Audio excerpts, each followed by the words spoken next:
For this single welt pocket, cut a piece of fabric to be the garment, put tricot on the back, and mark the outline of the pocket.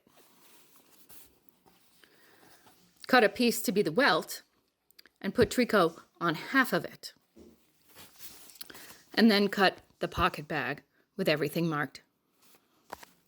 Stay stitched just inside the line, making sure that you start your stitch just a little bit away from the corner. Also sink the needle in exactly at each corner. For the welt, fold it in half, stitch the ends, turn, press, and then thread mark the line and the notch.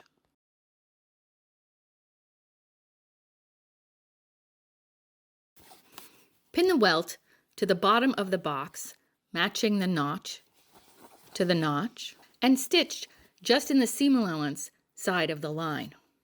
Remove the basting stitch.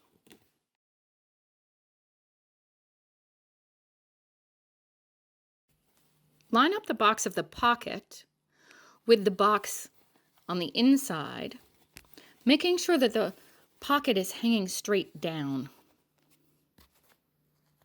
Stitch the pocket to the garment exactly on the stitching line.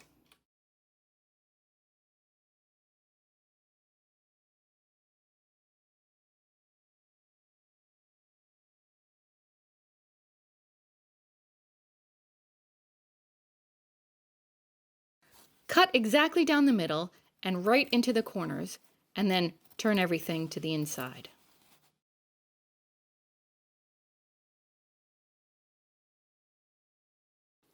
This is how it looks after it's been pressed.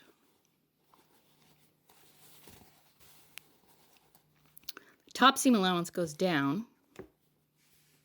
There's the hole, the bottom seam allowance going down. Stitch the sides of the welt to the body by hand, and stitch the pocket bag around the edge, including this little triangle of fabric.